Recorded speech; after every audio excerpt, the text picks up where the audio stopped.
Good morning to everyone. Now we are going to start the very important section of physics, that is the relativity and electrodynamics.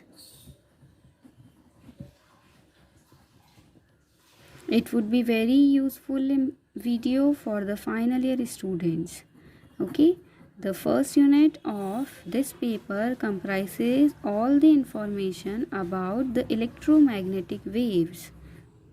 And the electromagnetic waves are the waves in which electric and magnetic field mutually combine and travel in a medium. Okay, to the Faraday electromagnetic induction concepts, Faraday ने electromagnetic field का concept दिया था जिसके according एक time varying magnetic field electromotive force को generate करता है, उसी तरह से टाइम वेराइंग इलेक्ट्रिक फील्ड भी मैग्नेटिक फील्ड को जनरेट कर सकता है। और अगर किसी मीडियम के अंदर इलेक्ट्रिक और मैग्नेटिक फील्ड दोनों ही एक साथ टाइम के साथ चेंज हो रहे हैं तो उस सिस्टम के अंदर इलेक्ट्रोमैग्नेटिक फील्ड्स का प्रोडक्शन होता है। सबसे पहले मैक्सवेल ने इस इलेक्ट्रोमैग्नेटिक फील्ड्स के कंसेप्ट को एक्सप्लेन किया था। Okay, now how these electromagnetic field generate, how they travel in a medium, it all studied under the topic that is the Maxwell's equation. Maxwell ने इन इलेक्ट्रिक और magnetic field की study करके 4 mathematical equations दी थी और उन्हीं 4 mathematical equation की basis पे हम इलेक्ट्रोमैग्नेटिक वेव्स और उनके नेचर को स्टडी करते हैं। मैक्सवेल्स की इक्वेशन को डिराइव करने से पहले हमेशा ये चीज़ आप ध्यान रखें कि स्टैटिक इलेक्ट्रिक चार्ज हमेशा इलेक्ट्रिक फील्ड के जनरेशन के लिए रिस्पॉन्सिबल होता है। मूविंग इलेक्ट्रिक चार्ज हमेशा मैग्नेटिक फील्ड के जनरेशन के लिए रिस्पॉन्सिबल होता है और एक्सेलरेटेड चार्ज हमेशा इलेक्ट्रोमैग्नेटिक फील्ड के जनरेशन के लिए रिस्पॉन्सिबल होता है। Before going towards the derivation for the Maxwell equation we must know about the concept of displacement current. It is a very important concept. Always do remember, किसी भी circuit के अंदर conduction current के साथ साथ में डिस्प्लेसमेंट करंट भी हमेशा प्रेजेंट रहती है। और मैक्सवेल ने ही एम्पियर के सर्किटल लॉ के अंदर कुछ मॉडिफिकेशन करके डिस्प्लेसमेंट करंट के कंसेप्ट को बताया गया था, वो हम आगे डिटेल में पढ़ेंगे। लेकिन पहले हम डिस्प्लेसमेंट करंट को पढ़ लेते हैं कि डिस्प्लेसमेंट करंट किस तरह से आ रहा है और क्या इसका कंसेप्ट है। We all know that the ampere circuital law is B.dl equals to mu naught I. Now, to grab the concept of displacement current, let us consider a parallel plate capacitor. Okay, और हमने इस parallel plate capacitor को किसी battery से जोड़ दिया, यानी कि इसे कंडक्टिंग वायर की मदद से किसी बैटरी से जोड़ दिया और अब इसके अंदर कंडक्शन करंट जो है वो फ्लो हो रहा है। ठीक है, अब क्योंकि कंडक्शन करंट फ्लो हो रहा है तो इस पैरेलल प्लेट कैपेसिटर की जो प्लेट्स हैं वो चार्ज हो रही हैं और इसके चार्ज होने की वजह से सपोज यहाँ पर कुछ ना कुछ मैग्नेटिक फील्ड जनरेट हो रहा है, दैट इज़ बी। अब इस पॉइंट पर कितना मैग्नेटिक फील्ड जनरेट हो रहा है, इस चीज़ को कैलकुलेट करने के लिए हमने यहाँ पर एक सर्कुलर लूप कंसीडर कर लिया और इस सर्कुलर लूप की कॉरस्पॉन्डिंग हम एम्पियर सर्किटल लॉ लगा सकते हैं, that is B.dl equals to mu naught और यहाँ पर जो करंट फ्लो हो रही है दैट इज़ IC। ओके, लेकिन ये चीज़ देखी गई कि इन पैरेलल प्लेट्स के बीच में क्या है, वैक्यूम है या कोई दूसरा मीडियम भी अगर है तो उस कंडीशन के अंदर ये नोट किया गया कि इन पैरेलल प्लेट कैपेसिटर के बीच में भी मैग्नेटिक फील्ड देखा गया। ओके, अब यहाँ ध्यान देने वाली बात यह है कि दोनों पैरेलल प्लेट कैपेसिटर के बीच में वैक्यूम होते हुए भी यहाँ मैग्नेटिक फील्ड नोट किया गया।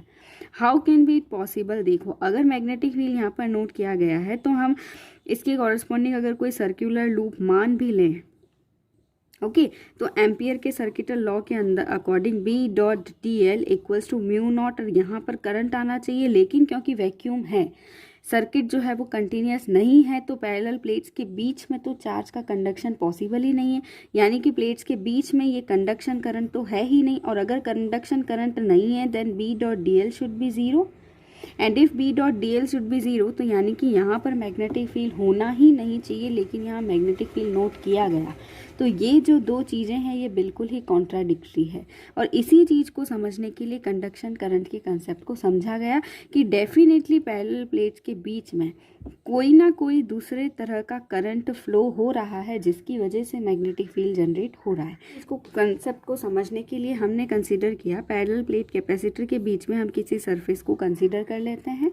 ओके, अब पैरेलल प्लेट कि एक प्लेट पे पॉजिटिव चार्ज होता है और एक प्लेट में नेगेटिव चार्ज होता है। पैरेलल प्लेट कैपेसिटर के बीच में electric field is given by sigma upon epsilon not. What is sigma? Sigma is the surface charge density. Sigma is the surface charge density, that is total charge on each of the plate of capacitor divided by the area. Hence the electric field would be Q upon A epsilon naught. Do remember, electric field is Q upon A epsilon naught, where Q is the charge on each of the plate and A is the area of plate. Epsilon naught is permittivity of the medium. हम यहाँ पे consider कर रहे हैं कि इन दोनों parallel plates के बीच में वैक्यूम है, इसलिए हमने परमिटिविटी को एप्सिलॉन नॉट लिखा। कि किसी भी पैरेलल प्लेट कैपेसिटर के बीच का जो इलेक्ट्रिक फील्ड है that is sigma upon epsilon naught, where sigma is the surface charge density, that is Q upon A epsilon naught. Okay, now as the IC increases, Q also increases, and if Q increases then E also increases and vice versa। यानी कि Q के values में change होने की वजह से electric field की values में भी डेफिनेट चेंजेस आता है। Hence the Q is A epsilon naught and E। Now capacitor जो है वो क्या हो रहा है, चार्ज भी हो रहा है और डिस्चार्ज भी हो रहा है, यानी कि कैपेसिटर में चार्ज की वैल्यू टाइम के साथ में वेरी हो रही है। If we differentiate this equation we would get dq by dt is d by dt A epsilon naught E. Okay, the rate of change of charge is always equivalent to a current, that is I, and in our case this current is of the displacement type, therefore I am writing a subscript here, that is D for the displacement. We would get ID to be d by dt A epsilon naught E. Okay, now the left hand side is the current, so the right hand side term would also give the dimensions of the current. Hence the varying electric field is always equivalent to a type of current, that is the displacement current. If we write it as ID upon A, it would give us d by dt epsilon naught E. Now this current upon area would give us the current density. I can write it as JD. Okay, it would give us the current density. Hence here it would be the displacement current density. Hence the right hand side is d by dt epsilon naught and E. Hence obviously this is the current density. The left hand side is of the dimension of current density, so right hand side would also be the same. Mention here that this epsilon naught E is collectively known as the electric displacement vector. Okay, hence we can clearly see that the rate of change in the electric displacement vector is equivalent to a current density, that is the displacement current density. Hence इस derivation से conclusion ये निकल रहा है कि अगर किसी भी सिस्टम के अंदर इलेक्ट्रिक फील्ड टाइम के साथ चेंज हो रहा है तो वो इलेक्ट्रिक फील्ड भी एक तरह की करंट को कंस्टिट्यूट करता है, जिसे हम डिस्प्लेसमेंट करंट कह रहे हैं। तो एक्चुअल में इस पैरेलल प्लेट कैपेसिटर के बीच वाले एरिया के अंदर इलेक्ट्रिक फील्ड की वैल्यू जो है वो टाइम के साथ चेंज हो रही है, क्योंकि जैसे जैसे कैपेसिटर चार्ज हो रहा है और डिस्चार्ज हो रहा है तो इस कैपेसिटर की चार्जिंग और डिस्चार्जिंग की वजह से इलेक्ट्रिक फील्ड की वैल्यू चेंज हो रही है, और इस इलेक्ट्रिक फील्ड की वैल्यू के चेंज होने की वजह से ही एक तरह की करंट इस पैरेलल प्लेट कैपेसिटर के बीच में नोट की जाती है और जिसकी वजह से मैग्नेटिक फील्ड देखने को मिला। ओके, तो इससे ये कंक्लूज़न मिलता है कि अगर किसी भी सिस्टम में किसी भी पॉइंट पर इलेक्ट्रिक फील्ड टाइम के साथ चेंज हो रहा है तो वो हमेशा एक करंट के इक्विवेलेंट होता है, that is the displacement current. We can easily conclude that time varying electric field is equivalent to a current that is the displacement current. Okay हम इस डिस्प्लेसमेंट करंट के कंसेप्ट को और इस डिस्प्लेसमेंट करंट की concept की वजह से मैक्सवेल के एम्पियर सर्किटल लॉ में क्या करेक्शन किया गया है वो हम फर्दर वीडियोस में पढ़ेंगे. Okay now let's move towards the derivation for the Maxwell's equations. Maxwell ने इलेक्ट्रोमैग्नेटिक्स की फंडामेंटल लॉज को कोलैबोरेट करके अपनी 4 मैथमेटिकल इक्वेशंस दी जिसे मैक्सवेल्स की इक्वेशंस बोलते हैं. और बेसिकली ये इलेक्ट्रोडायनेमिक्स की फंडामेंटल इक्वेशंस हैं. जिन्हें इलेक्ट्रोडायनेमिक्स पढ़ना है अच्छे से उनको इन इक्वेशन से दोस्ती तो करनी पड़ेगी. ओके ये 4 इक्वेशन बेसिकली 4 फंडामेंटल लॉज पे बेस्ड है. The first equation is based upon the Gauss law in electrostatics. Okay electrostatics में गॉस का लॉ क्या है? इलेक्ट्रोस्टैटिक्स में गॉस की लॉ के अकॉर्डिंग किसी भी क्लोज्ड सरफेस से निकलने वाला इलेक्ट्रिक फ्लक्स उस क्लोज सरफेस में एनक्लोज्ड चार्ज और उस मीडियम की परमिटिविटी के रेशियो के बराबर होता है. That is the Gauss law in electrostatics. Okay the second equation, the second Maxwell's equation is based upon the Gauss law in magnetostatics.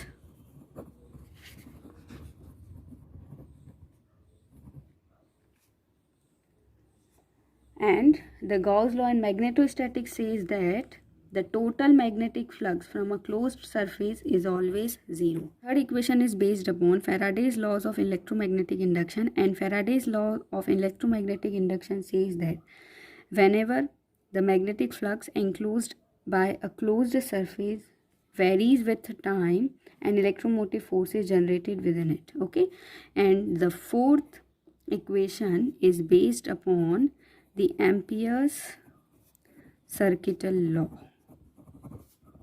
Okay, that is B dot dl equals to mu naught I. Let us derive one by one. So the Maxwell's first equation.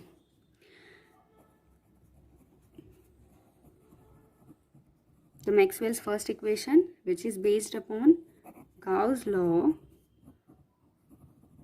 and electrostatics. Okay, and the Gauss law in electrostatics says that the total electric flux from a closed surface is equal to the ratio of charge enclosed by the surface and the permittivity of the medium. Okay, now if I consider the surface area of the closed surface to be S and volume to be V, we can write the electric flux like this, that is E dot ds, and also we can write the total charge, that would be rho ev.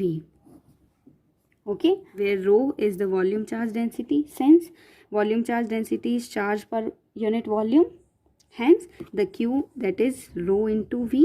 अभी यहाँ पे infinitesimal element अगर हम consider करें then q would be rho, and we have to integrate over it, hence we have to integrate over the volume. In equation 2 and 3 in the 1, we can write phi, that is E dot ds, that is equals to 1 upon epsilon, and q की जगह हम लिख सकते हैं rho into dv, that is equation number 4.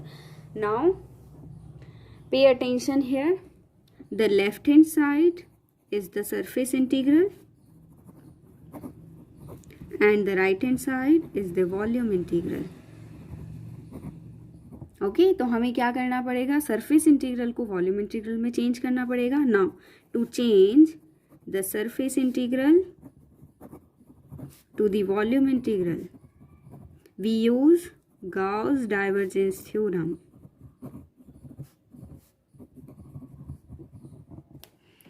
Okay हमेशा ध्यान रखिए, surface integral से वॉल्यूम इंटीग्रल या वॉल्यूम इंटीग्रल से सरफेस इंटीग्रल में जाना है तो हमें डाइवर्जेंस थ्योरम को यूज़ में लेना है, और सरफेस इंटीग्रल से लाइन इंटीग्रल में जाना है, और लाइन इंटीग्रल से सरफेस इंटीग्रल में जाना है तो स्टोक्स का कर्ल थ्योरम यूज़ में लिया जाता है. ओके तो हमें यहाँ पर सरफेस इंटीग्रल को वॉल्यूम इंटीग्रल में चेंज करना है, तो इसलिए हम गॉस का डाइवर्जेंस थ्योरम जो है उसे कंसीडर करेंगे. So according to the Gauss divergence theorem E dot ds would be given as divergence of E and dv. Okay, तो according to the Gauss divergence theorem हम इस सरफेस इंटीग्रल को volume integral में इस तरह से लिख सकते हैं. Using equation number 5 and equation number 4 we would get the volume integral del dot E dv is 1 upon epsilon. This is also volume integral, that is rho dv. Okay, where both the sides we can write this del dot E to be equivalent to rho upon epsilon.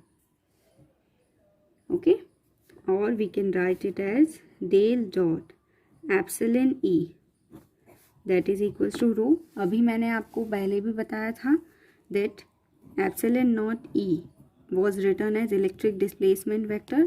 उस condition में हमारे पास में medium vacuum था, इसलिए हमने epsilon not लिखा था. अगर वैक्यूम की जगह कोई दूसरा मीडियम होगा तो हम एप्सिलॉन ई लिखेंगे, that is electric displacement vector. So we can write it here as del dot D is equals to rho. This is the Maxwell's first equation. Pay attention here that this is the Maxwell's first equation, and actually the Maxwell's first equation is just the differential form of Gauss law in the electrostatics. तो Maxwell की जो चारों ही equation है वो basically इन fundamental laws का differential format है. Okay, now the Maxwell second equation. Maxwell second equation is based upon the Gauss law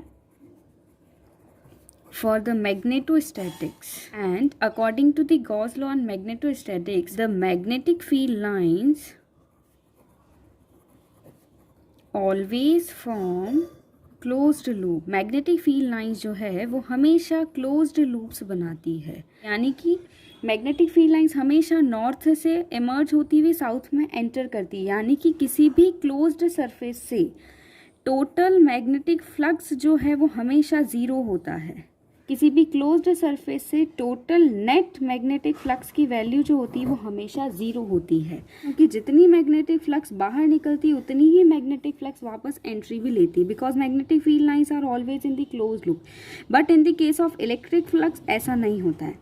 if a positive charge is enclosed within a surface, then the magnetic flux is always emerging outside. लेकिन magnetic flux जो होती है वो हमेशा ही close loop बनाती है. इसका ये मतलब हुआ कि मैग्नेटिक मोनोपोल कभी भी एग्जिस्ट नहीं करता है. देखो इसमें इलेक्ट्रिक मोनोपोल एग्जिस्ट कर रहा है, यानी कि प्लस क्यू चार्ज हो सकता है, सिर्फ माइनस क्यू चार्ज भी हो सकता है, लेकिन मैग्नेटिक मोनोपोल कभी भी एग्जिस्ट नहीं करता है. यानी कि सिर्फ और सिर्फ नॉर्थ पोल हो ऐसा पॉसिबल नहीं है, और सिर्फ साउथ पोल हो ऐसा भी पॉसिबल नहीं है. नॉर्थ और साउथ पोल हमेशा एक साथ प्रेजेंट रहते हैं. अगर नॉर्थ पोल प्रेजेंट है तो साउथ पोल भी साथ में प्रेजेंट होगा, तभी मैग्नेटिक फ्लक्स लाइन जो होती है वो हमेशा क्लोज लूप बनाती है. नॉर्थ से निकलती है, साउथ की तरफ एंट्री लेती है, के अंदर ये साउथ से निकलते हुए एन की तरफ जाती है. इस तरह से ये मैग्नेटिक फील्ड लाइन जो है वो हमेशा क्लोज लूप बनाती है. तो according to the Gauss law for magnetostatics, the net magnetic flux is always zero. Okay, now the magnetic flux can be written as B dot ds, where B is the magnetic field and D as the area enclosed by the surface. हमने electric flux में लिखा था E dot ds, where E was the electric field, and for the magnetic case B is the magnetic field and ds is the area enclosed by the surface, that is equals to 0. Applying the Gauss divergence theorem, we would get del dot B over the volume integral and dv is equals to 0. Okay, by comparing both the sides we can write del dot B equals to 0. This is the Maxwell's second equation. If I consider magnetic permeability of the medium to be mu, and since B equals to mu h, where B is the magnetic induction and h is the magnetic field, we can write del dot h to be 0. This is another form of the Maxwell's second equation. Okay. The physical significance of Maxwell's second equation is that since del dot B equals to 0, hence magnetic monopoles never exist, कि किसी भी system का divergence अगर zero है, इसका ये मतलब है that incoming flux is equals to the outgoing flux, means that magnetic monopoles never exist. सिर्फ और सिर्फ नॉर्थ पोल एग्जिस्ट करे ये पॉसिबल नहीं है, सिर्फ और सिर्फ साउथ पोल एग्जिस्ट करे ये भी पॉसिबल नहीं है। किसी भी सिस्टम में नॉर्थ पोल और साउथ पोल हमेशा साथ में एग्जिस्ट करते हैं। Drop your queries in the comment box, I will definitely clear out all your doubts. Stay tuned for the further videos. Thank you.